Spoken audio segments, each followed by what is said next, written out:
Hello and welcome to episode 100 of the world's first Paul Weller fan podcast. I'm Dan Jennings, and 10 years ago I gave up my live streaming career as a radio presenter with one big regret: never getting to interview my hero, the legendary British musician Paul Weller. This podcast exists purely to solve that issue. Welcome to Desperately Seeking Paul. So here we are, episode 100. And as it's our Centenary edition, I wanted to kick off with some thank yous. Firstly, thanks to you for your support, your shares, your thoughts, your listenership. It's all helped to get us to number one on iTunes and to grow listeners to the podcast. And what a delight it is to converse with you on Facebook, on Twitter, and meet some of you in real life as well.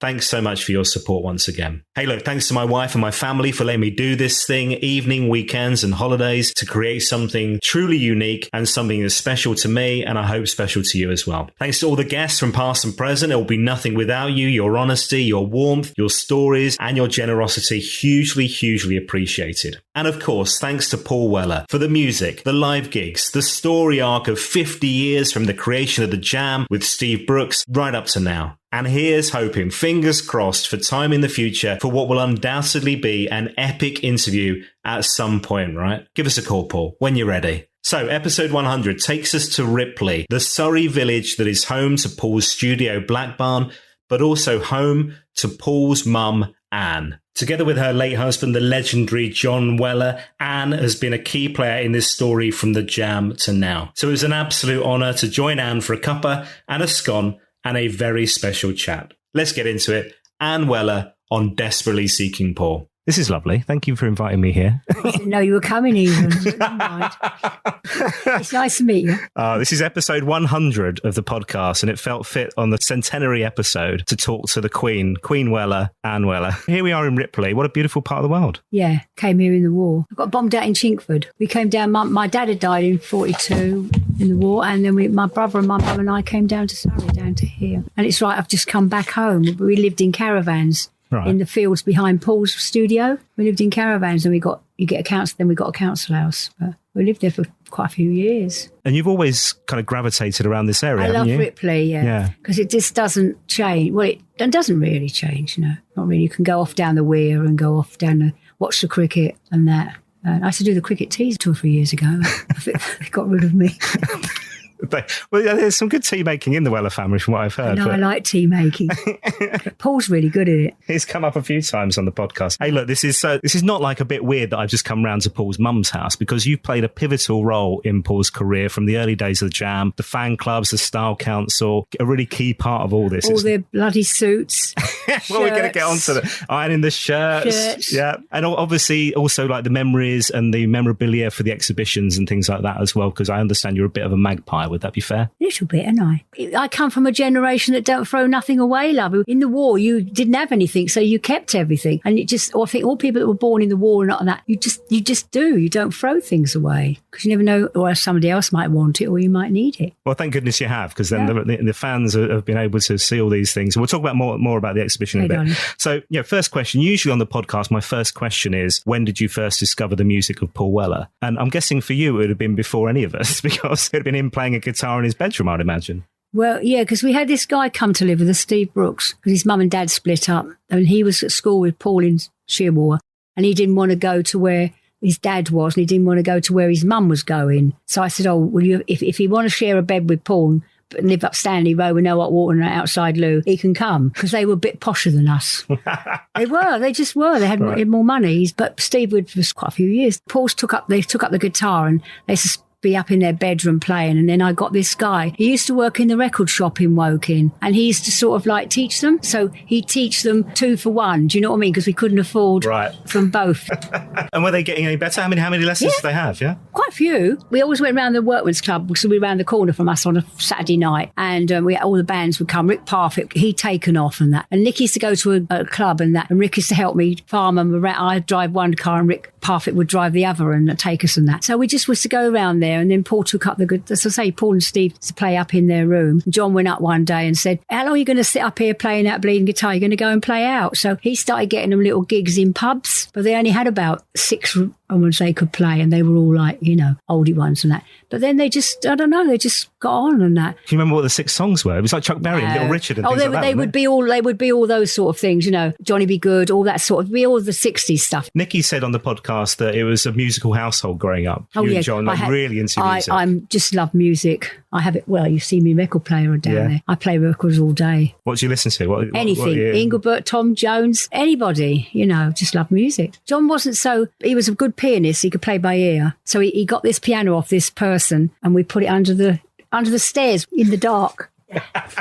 But Dad was really good, wasn't he? He could play without music. Where did you meet then? Was that because you the Lionworks? Right. Okay. So Maybury. Yeah, which is now they sell everything, Pet City and everything there. It's all like on the Lionworks. The Lionworks in Woking employed most of Woking in those days, so everybody knew each other. And they had a social club, and so you go dancing on a Friday and Saturday night in there, only to records and stuff like that. So most people met through the Lionworks, my generation, Yeah. And what was your job then? What were you doing? I just worked in the filing office just to type out things and just take all the filing, do all the filing and that. It was like a little city, really, the Lionworks. John came in there, and he came in and tarmacked the roads. And, I used to have to take papers across, and then they started, all blokes in them days used to whistle. They're not allowed to do it now, are they? I don't think. Bloody health and safeties. It's true, though, isn't it? What a load of old rubbish. So did you then go to the dance on a Friday? Was that Friday night. Yeah. Brilliant. And John was, because he'd been in the RAF. Near him when he was in the RAF was the American, called the Chick Sounds, the American group were there. And they loved all the English things. And he liked the American clothes, the straight backs and everything. And I think they used to swap when he was in the RAF and that. So he used to go jiving then, and he's a good jiver. He was a PTI in the RAF, and he signed on for another year even because he liked it. In fact, later years, he said, I wish I'd have stayed in there. Because don't forget, he was boxing for the RAF. So he said he'd be down on Jankers, the parade, and then the colonel or somebody would come along going, are you boxing this weekend, Weller? He said, I don't think you ought to be doing any more of that. And he said he could see the sergeant major sort of like cringing, do you know what I mean? So he did have a charmed life in a sense. Yeah. Boxed for England, he boxed for the RAF, boxed for Southern Cat. He was really good. But I mean, and then getting on with Paul. So his life was great. Yeah. Lovely life, really. Did he win most of his fights as well? He won all his fights. Yeah. He had a very big, super top. Do you know what I mean? And arms and that. Funny little legs. But, he used to win everything. Right. He was Southern Counties champion, ABA champion, services champion. Still got all his cups, bits and pieces around the place. Wow. He only didn't get any money those days, just got cups. And he was going to turn professional, but he couldn't afford the fare to where he had to go. I hadn't met him then, he was in the RAF, to where he had to sort of like sign on, which was a good thing anyway. Let's talk about these two as young kids, Paul and Nikki. We have to. I've got young kids myself, so I've got a 7-year-old and a 5-year-old. No, Nikki was very good. Yeah? What about Paul? We'll pass on that. He was a nice little boy, wasn't he? Yeah. Then he grew up. No, he was all right. He was a teenager. Because the thing was, I thought about this and whether my kids, if they said they wanted to get into the music industry, at which point do you go, this is a fun thing versus... Actually, it wasn't I'm me. going to believe in them. It was John, really. And then we knew everybody in Woking. There was a club called Michael's, so John was to go out with his little book on a Thursday night and try and go around all the workmen's clubs in then. They played workmen's clubs in those days because that's all they could do, Yeah. Sometimes they were booed off. Sometimes it was all right. They were getting better as they went along. Because he knew people in the workmen's club and the Liberal, the workmen's and that. He knew all the guys around. We knew all the guys. He said, can they, come and play, that's sort of like quarter of an hour session or something like that. Did you go and see them live? Was this something went out every Saturday night round the club, love. Yeah, you went and watched them. Nicky and Nick, Paul's been round the workmen's club since they were babies. Yeah. But John was the one that really, I don't think they would have got on so quick without John, because he was, come on boys, we've got to do this and that. I love this idea, these lunchtime rehearsals, like they're at school and they're kind of really young, like 14, 15 at that point, aren't they? But they had a good music teacher, didn't they, at Shearwater? Was it Shearwater? He was a bit more for the kids, wasn't he? Was it Mr. Avery? Yeah. So like supportive, and he kind of... And Paul used to phone up and say, can you bring my guitar down, didn't he, or something? I don't know. Typical parent, right? They're ferrying the kids around, being like a taxi service. This is all kind of standard stuff. But then it was in those days. And this is obviously pre-record deal, so this is them doing the Woking circuit. Oh, God, they did that for about 2 years before they got a deal. I don't think they would have taken off so quick without John. I don't care what anybody says. He was the driving force. In Rick's book, he says that... What does he say? He said it was you that made sure they looked clean, smart and tidy. Yeah. You'd be the one ironing their shirts. Yeah, I was ironing their shirts and got all their suits cleaned. Because when they come off from their weekend, it was soaking, so I had to take them home, dry them off first before they went to the cleaners. And if you look at pictures as they got more the trousers started to go up and the white socks appeared more, didn't they? Because they shrank. Dazzles was a clothing firm in Woking. You could pay £2 a week or whatever, Bob. They got their suits from them, didn't he? Not long ago, I met the guy that he's retired now, and he'd go, "Do you remember you used to bring them bloody suits in on a Monday morning?" I said, "Yeah." But, you know... Did you just have one lot? Was it just... Well, first off, we only had one lot, yeah. Couldn't afford any more. They were £10 each. Right. We had to pay weekly for them. It was great when they decided to have black suits and white shirts because Paul could use his school shirt. Do you know what I mean? You could use... No, do you know what I mean? No, you could... It was an easy... Wasn't it? Black and white. Yeah. Was an easy thing to do. He didn't even have to get changed after school. No. Straight out. No. I loved those days. Then we got a bit of money and then they went into grey suits for a while. Once you got a few quid, right? Yeah, when we got a few quid. I remember reading something once about that before the record deal, if the boys ever got kind of disheartened, if they felt like it wasn't going in the right direction, it was John pushing them forward. I'm not being horrible, but if without John, they could have taken it. I don't think so. You've got to have somebody that, come on, loves, you know, and get... They wouldn't have done it. Plus the fact we knew everybody in Woking, so they could go around the Workman's Club and rehearse because we knew Paddy, who was the steward round there. He used to let them go in on a Sunday afternoon when all the bits closed down. But honestly, without John, no, I don't think so. Might have. Paul's a good songwriter and stuff and that. Not as quick. And it wasn't like he had a background in musical management. It wasn't like, obviously very determined. So if he set his mind to something, he'd make it happen. Well, he was a lovely, not really being funny, but he was a great father and he was a lovely man and he got on and he begged, borrow and steal. Because, I mean, we had people who needed a van and he'd go up and say, "Mick, we need the van." He said, "Oh, get that bloody van back tomorrow. I need it to go to work." I will. And he'd just go off. I don't think the jam would have taken off as quick without people round Woking as well, that there was always somebody that could lend a van or... But then in those days, you're talking about how many years ago? 45 years ago, they got that record deal. Life was so much easier then and everybody knew each other. You all went around the Workman's or the British Legion or the clubs and that. I just think it was nicer times. When you say that these vans are what? Builders' vans, are they? Yeah. So the bags of cement in the back. You had to clear it out. I'd sweep them out before. Then they'd have a fight coming home from some of them and they'd be fighting in the back. Hey, look, and I'd make them sandwiches so they had something to eat when they come out. But it was great. I remember hearing Paul interviewed on Absolute Radio last year and he was talking about the 70s. As he started talking about them being in the back of the van and messing fighting. About. Yeah, he was just like, he almost kind of glazed over and went back there for a moment because he said those were his happiest time. It's like with everything, isn't it? When you're first starting or you've got little bits and pieces, it's happy. And then somebody comes along and gives you something. It's not the same, I don't think so, because you haven't worked for it. And if you've done it yourself, you know, I guess also there's not that pressure either at that point, is there? No, because you've only got yourself to blame, haven't you? Yeah. And so we started a fan club. Oh, that was a laugh. Tell me about the fan club. So was this pre them getting the record deal? Or was this, so they got the record deal, In the City comes out. And we had people like coming to say to, you know, like being horrible to John, going, "What, you've got him a record deal?" And in the end, I had to swear and say, "Yes, he did." You know, but it was the way that they sort of, just because John worked on the building and he was rough and ready, he was a jack of all trades in a sense. Because Polydor, at first I told you wanted to get rid of John and put some suited, booted person. But they said no, and luckily the boys all said no. He's the one that's took us around for the last so many years, and that we know he's staying. And he was a really good manager. In fact, in the end, he had so many people wanting to be his manager. So the record deal was, 1977? Yeah. And quite quickly they become a top 40 band, and they're on top of the pops. I know. That must be weird. Your sons, they're on top of the pops. But we knew quite a few of, like, Tony Blackburn was there then, and who was the other guy? Oh, yeah, John Peel. John Peel was really good because he had a radio show, didn't he, as well? Yeah. Lots of people over the course of things did help them. Do you know what I mean? Or was there at the right time. It was all different in them days. It wasn't all like it is today. It's too starchy now, isn't it? It's all, I don't know. When they were on TV and stuff, did you sit down as a family and watch them all together? Yeah. Yeah? Yeah. And criticised we should have done that and should have polished his shoes for saying Paul. But I don't think Paul ever watched himself because Nikki was still at school because she had a lot of flack from kids at school because they were going, "We don't like your brother," and she said, "Well, I don't care if you do or not." But they give her quite a hard time at school. They really did, honestly. But a few years later, I mean, everybody's loving it. Oh, it's different then. Because you put us on the guest list. Guest list. Guest list is to be more than the people who are coming in. There are a few things that stand out on that as well. One is the amount of fans who are able to get into the sound check. Oh, John is to let them all in. If you ever look at the old footage, there's a stage and they're out to here, aren't they? Yeah.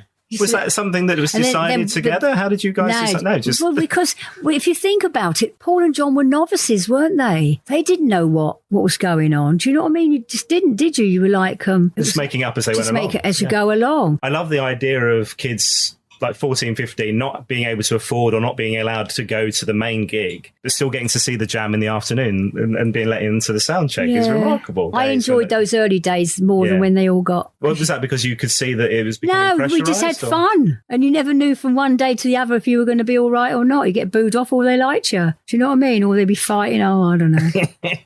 Did you ever have any doubt that it would work and that this would be Paul's career and that he'd make a success of it? Or did you not worry? We didn't even think about it because, like, mind you, it's a good job he did because I don't know what else he would have done. He tried football, didn't he, at one point? No, he's not very... We had a football team, Maybury Rovers. We had to get rid of him because he was no good. And John knew... Who did he know at Chelsea? And he gave us the old strip. And when they put the tops on, they were down past their shorts.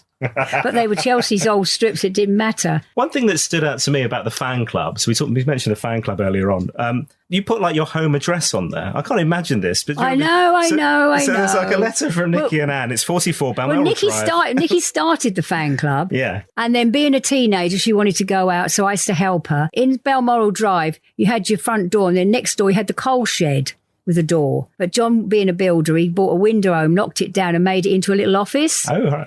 So it was Nikki's and Ma's office in there, and chairs in there. Then the door from the hall went into would have been the coal shed, but he didn't have coal in them days. So but it's because the council house had it in those when they first built them. So we had it as an office. And that was where the fan club ran out of that office. But it's a miracle, the fact that you put the home addresses, people would just turn up. Well, we didn't know though.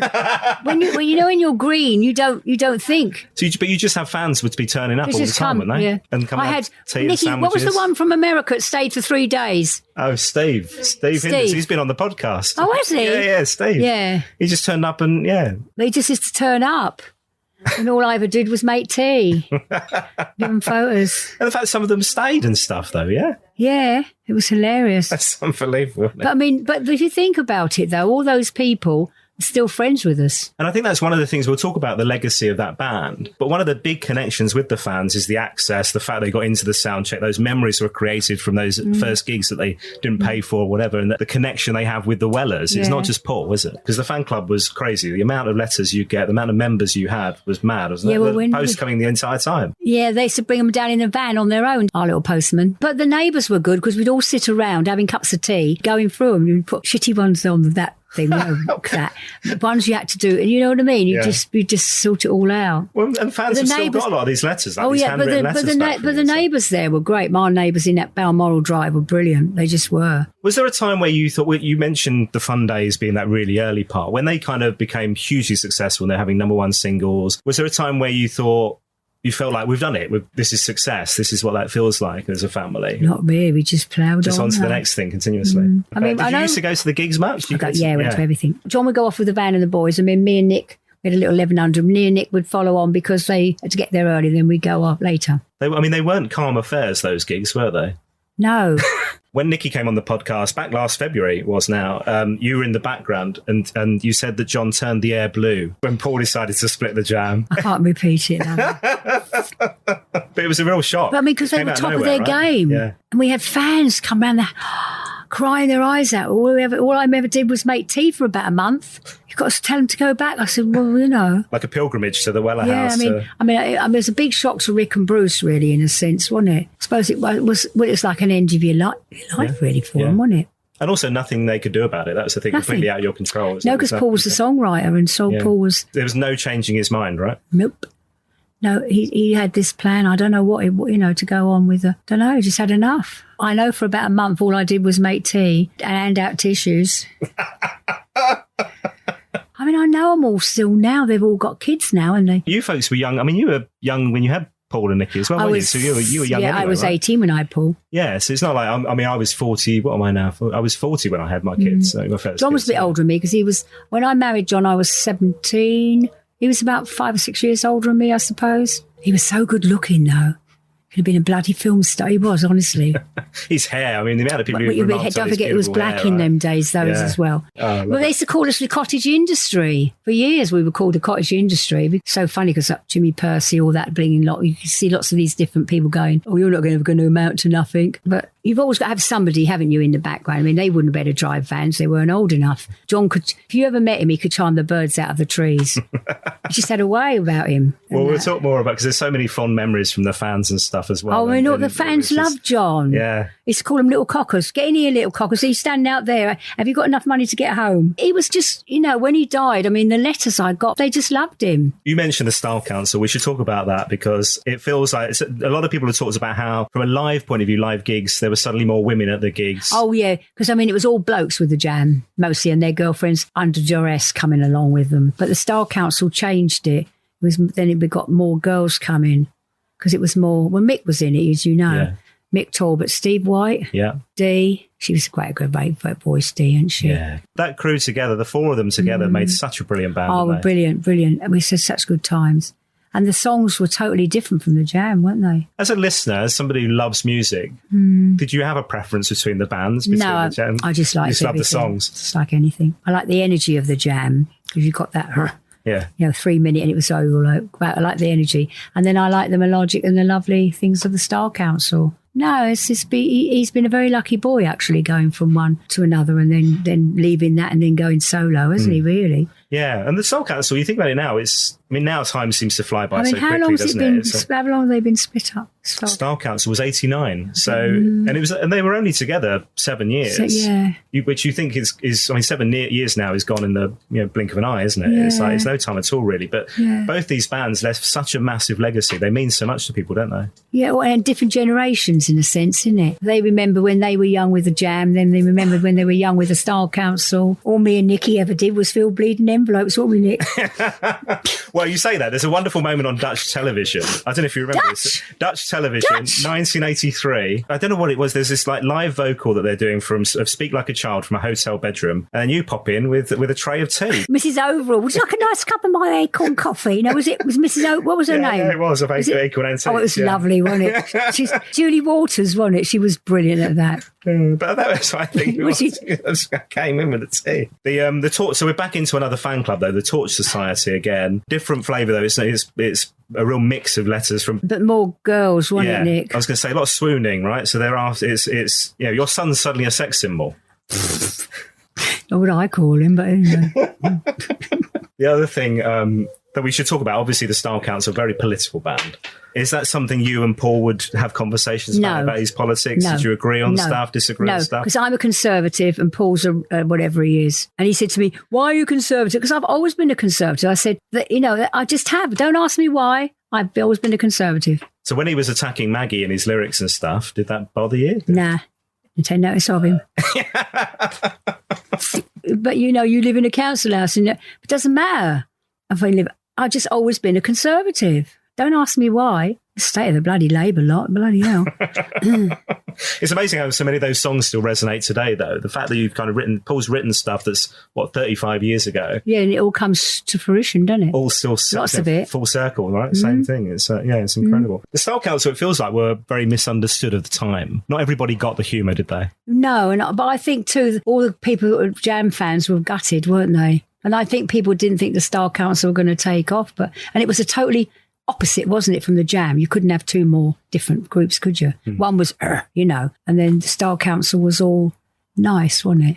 And that one when they were on the bloody River Cam. Yeah. What did you make of it when you saw those videos? And I just laughed, but John was, he was old school. He come from a different generation. Did he wonder sometimes what Paul was up to, like, in terms of, because obviously he was the manager, but I guess there's only so much you can kind of advise and try and shape the career or push it forward and stuff. I guess he was doing more than what Paul wanted him to do, would he? They had a good relationship, if you think about it. There was... Paul would sometimes rebel and then he'd be that, and then John would get this. The other thing that was exciting during the Style Council time, Paul and Dee fall in love, which is lovely, but you become a grandmother as well for the first time. So that must have been a lovely period of time. Yeah. Busy. As head of the family, essentially, this is such an exciting time, but it feels like maybe the music takes a bit of a backseat for Paul at that point. The record deal comes to an end. They reject the Style Council's final album. Yeah. How did that go down? Well, I won't tell you what Dad said when he came home that night, but anyway, It's be unrepeatable. But it's just one of those things, wasn't it? I mean, I don't know. That time without a record deal was quite short, but I imagine as mum, it would have felt was it a bit worrying? You're kind of, what's really next? What's he going to do? Because they'd made money by then. And do you know what I mean? They weren't sort of like, don't know. You never know from one day to the next, do you? What's going to happen? What did you make of the house period? So the end of the Style Council when he was doing the... Don't like house music, love. Well, there's youngsters in it. I used to call it bungalow music. No, it's not my thing, is it? You like a song you can sing along to? Yeah. I get the sense that those days of the first... Because I discovered Paul as a solo artist. My first experience of Paul was the song Oh Yeah. It felt like he was reconnecting with Woking. He was back like Wildwood. He's written Stanley Road and created Stanley Road. And again, he's back on top again. And again, those albums mean so much. I mean, 30 years of solo albums now. Is it that long? Yeah. You sure? I've checked. Yeah. 30 years. Honestly, if anybody asked me, I'd never have known. There's a quote from Paul, actually. This was in 2001. He said, he was talking about John. He said, he loves the buzz, the roar of the crowd. He loves being on the road. He loves gigs. That's quite rare in most managers. Most managers sit behind a desk and collect the checks. He doesn't. No. And there was a lot of card playing on the road. Kenny Wheeler talks about this. There was a lot of money going up. He was pretty good at it, though, right? Oh, he was brilliant. But he didn't cheat. He just watched. He knew the cards. It seems as if he was a card cheat, but he wasn't. He was just really good at watching. He knew everybody else's cards. He just watched them. We got a photo somewhere. This man is dangerous or something. Do not play cards with him or something like that. Dangerous for bad for your health. Bad for, what did Nick something like that, wasn't it? We mentioned, so this 30 years of this solo career for Paul, obviously with all the restrictions, COVID, everything that's gone on over the past few years, it was a while before he got back out on the road. But then last year we had On Sunset live, we had Fat Pop live, and there you were in the crowd, Southampton. You love that live performance still, I just love going to gigs. Just do. I mean, it's just, I don't know. I'm back younger. But I love music anyway. I've got music on all day long. I love music. Yeah. And what do you make of Paul's music? So we've had quite a few albums in the last few years. The productivity from him over the road, really, just down the lane there in his studio in Ripley over the road, is remarkable, isn't it? The amount of material he's producing. It is. I mean, I don't know how he manages to write it all, but he just does. But he's always scribbling down something on something. I mean, he's been lucky, but it also, he has produced lots of good stuff. So, I mean, it's not just both ways. It swings both ways, doesn't it? But also, it's not just lots of material he's releasing. That is really high standards. We should talk about the exhibition. So this is the Modern World Brighton this summer, the ultimate exhibition, I remember, really, of the Jam and the Style Council. And I referred to you being a bit of a magpie earlier on. You kept a lot of stuff, haven't you? Yeah, it was handy though, wasn't it? Every time you move house, it all comes with you, does it? All these boxes and boxes of stuff. But I'm a magpie anyway, aren't I, Nick? Of anything, not just that. So when you go through these things, because obviously it comes back out of the box for these exhibitions again, and we're seeing some stuff for the first time. So much of your stuff's on show. There's so many memories in those bits of memorabilia. They're not just bits of paper. They're not just letters. They're not just fan club things. They're the memories wrapped within those as well, aren't they? Well, yeah, because then you start reading them again. You think, oh, yeah, that was so-and-so. I think what's so nice is a lot of Paul's fans all bring their kids to things. Because I remember meeting one couple, could have been last year or this year, and I said to the kids, and they said, we have to come because our mum and dad's, but they bring their kids. And their grandkids. I've tried that with mine. As soon as I mention Paul, they go, ugh, Paul Weller, not again. Ugh. Not again, yeah. Oh, still going on about Paul Weller. One day. Now, there's a couple of things I should talk to you about before you go as well. So one was February this year, where you made the front page of the local paper. So this was the visit to the local mosque. Oh, yeah. I used to work there, clean it. Yeah, this is lovely. So tell me the story of this. When was the job Paul was 3. Okay. I cleaned the mosque and I could take Paul with me because I could actually have a job that I could take Paul. And they were lovely. The Tafels and that were lovely people. And am I right in thinking it's Britain's oldest mosque? Is that right? Yes. Wow. What happened was it's called Oriental Road, and the guy that done it, he wanted to get denomination of religion. If you go down Oriental Road, there's Catholic, there's Church of England, there's Scottish. That's how it came to be in Woking. And did you work there for a while? 4 years. Right. And was it nice going back? Because Paul hadn't been there since he was a kid, right? Paul come in and said, there's the pond I fell in, didn't he? But I had to find jobs that I could take Paul with me. Do you know what I mean? Because that's when I got jobs at the school, didn't I, Nick? That was quite good. Because the caretaker down Maybury School was really nice. He used to say, right, girls, if you come in and work 2 days solid, because we had to wax the floors, then just come back before they come back. He used to let us off. So we used to get paid by the council, but he used to let us off, I mean, one thing that stands out is how hardworking you all are. And so many people have mentioned on the podcast about Paul still now that work ethic. Well, all of us, Nikki, John, we've always worked. She has had a job when she was 12 and stuff like that. We've always worked. Well, I like it anyway. I couldn't sit around all day. I mean, now I'm retired. I hate it. Your brain's still in gear. It's just your body's falling apart.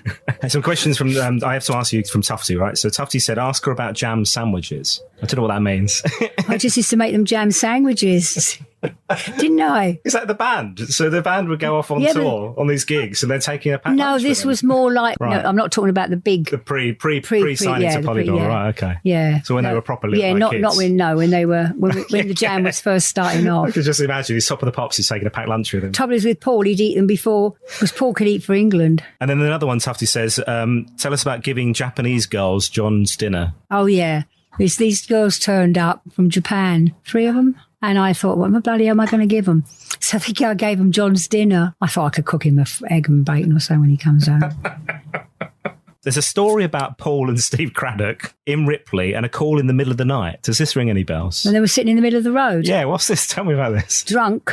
And luckily for me, the local copper is a friend of mine. He said, Anne, can you come and get him out? So the police rang you up? Yeah. Flying in the cars were going round them. Because I went out and he went, hello, Mum, what are you doing? I said, what are you bloody doing sitting in the middle of the road? Yeah. Blimey. We should also touch on the fact that I mentioned family, and I'm not going to dig in too much, but you're now a great-grandmother as well, right? Yeah. That's so exciting, right? Yeah, he's a lovely little thing, isn't he? It's just so nice. And Tomo, her husband's lovely. I tell you what's lovely as well is the fact that, so this coming Friday, Leah's at the 100 Club, and she's creating music. She's got an album coming out soon and all that. Yeah. Are you going to be there? Yeah. Oh, lovely. This has been so lovely, Anne. Thank you so much. I've got 2 questions for you before you go, right? So these are the same questions that everybody gets on the podcast. You're allowed one Paul Weller song for the rest of your life. It can be the Jam, the Style Council, or solo. Which song would you pick? I like them all. I like You're the Best Thing. You're the best thing that ever happened. And I love Town Called Malice. Is that the one that would get, if you were to play any at a live gig, is that the one that gets because everybody gets up, don't they? Because it goes doom, doom, doom, doom, doom, doom, doom, doom. You know it's going to come, don't you? Yeah, it's brilliant. But I like all his songs, really. When I saw him the other week, he introduced that one and called it the stand-up for the new national anthem. Town Called Malice. It's great, isn't it? Yeah, I suppose so, yeah. That one. It's not a bad choice. No, it's great, isn't it? Yeah. That's all right. And now, look, the purpose of this podcast that I'm doing... What does a podcast mean then? Well, it's like a radio show. Oh, all right, though. But with less budget. Why do they call it pod? I don't know, really. iPod. It was when the iPod came out. Oh, I see. Yeah. So it's like a little radio show. And the purpose of this podcast is to meet people with connections to Paul Weller. Right. To talk about his career and things. But it's really for me to get the interview with Paul Weller that I never managed when I was a radio presenter. That was my one big regret was never getting to interview. What radio were you with? I was in, where was I? I was in Guildford, Eagle Radio down the road. Radio, yeah. Did a bit of there. I did a Mercury FM in Crawley over there. Yeah, no, Guildford. And Somerset and stuff. So yeah, I had this one big regret, which I never got to interview Paul. I've met him once at the Cobham Sainsbury's. That was enough. Cobham Sainsbury's. Well, he'd be in the food department. He was doing his shopping. He does love his food. And all I could think to say was, big fan, big fan. Because I think that's the thing. Quite often people just don't know what to say to him, do they? I wasn't crying. Oh, if you think about it, though, he has been really lucky to go all these years, don't you think? Well, 45 years since that first record deal, right? But, I mean, his fans have been so loyal, haven't they? I mean, he's very lucky to have that. Was there a moment when you realised that he had talent in this space? Because as a dad, I feel that my kids are brilliant at everything, but actually probably the reality is they're not great. Well, I think first off, I couldn't get over the fact that, because Paul was always a shy kid as a little boy, wasn't he? And I thought, he's not going to get up in front of people and sing. He'll have his back to them or something.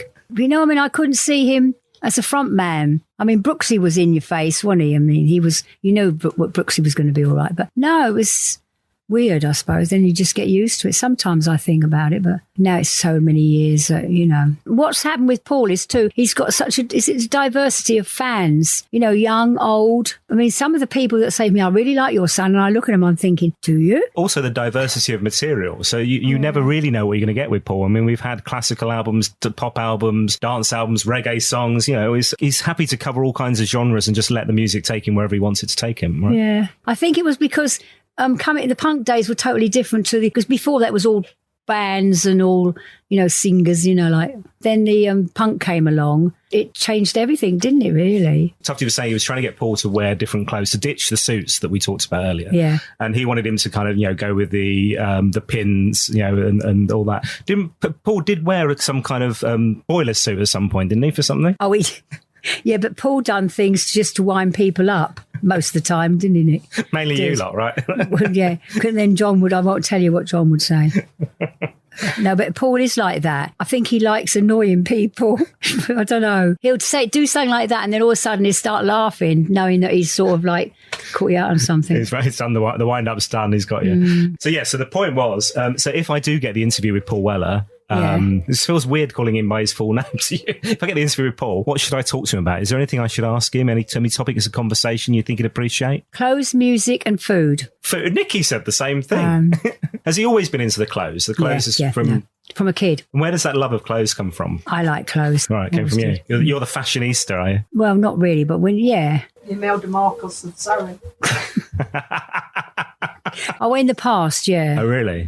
I just love clothes and shoes and stuff like that. So I suppose so, don't you? But so stylish. I mean, both of you. Because Dad wasn't, was he? He's put his corduroy trousers on, his hush puppies and his leather jacket. Goodbye, babe. See you later, love. And he was gone. And everybody knew him coming. It's so funny because he'd go to the meetings at Polydor and they'd go, we're taking you out for lunch, Don. He went, don't do lunch, love. Give us a dosh and I'm off. But I mean, it's so funny because AJ and all those people that were head of Polydors and that, they all liked him, Jim Cook, AJ, all that lot, didn't they? And, he got on with them all. Yeah. Well, he had an office in Polydor until he got found out. Well, he wasn't meant to have one. No. All the girls did because they liked him because they said, he calls me a babe. I thought he calls everybody a babe because he can't remember their names. The girls thought it was great being called a babe. All right, babe, couldn't do this for me, could you? Won't take you long. He was a ducking and diver, wasn't he? Hey, look, Anne, this has been such an honour, such a pleasure to have you on episode 100 of the podcast. My goodness me, Queen Weller in the house. Oh, blinking heck. Thank you so much. You're welcome. Well, there you go. What can I say? I hope you enjoyed that as much as I did. The magnificent Anne Weller on the podcast. Brilliant. Now, if you've enjoyed listening to the podcast, make sure you share on your social media channels. Let's get this episode to number 1, folks. So what happens now? The big question. Episode 100 done and dusted. Delighted to say that the podcast has been renewed for another season. Guaranteed another 50 episodes of the Paul Weller Fan Podcast. We're here for a while yet, folks. And fingers crossed, Mr. Paul Weller at the end of the run. So many amazing stories and guests lined up, ready to come on this podcast. We had to keep it going, right? So spread the word, tell your mates, another 50 episodes of the Paul Weller Fan Podcast guaranteed. So I hope you're as pleased about that news as I am. If you are, don't forget you can buy me a virtual coffee or get some of our new exclusive official merchandise on my website, paulwellerfanpodcast.com. I'd also love to see you at some of our summer events. We're going to be in Halifax as part of the Paul Weller Day on July 3rd when Paul plays the Peace Hall. Plus, this summer, as part of Nicky Weller's This Is the Modern World exhibition, I'll be hosting a couple of Q&As, one with Rick Buckler, August the 10th, and Steve White, Mick Talbot on Thursday, August 25th. You can find all the information, details on my website, paulwellerfanpodcast.com. Thanks for listening. I'll see you next time.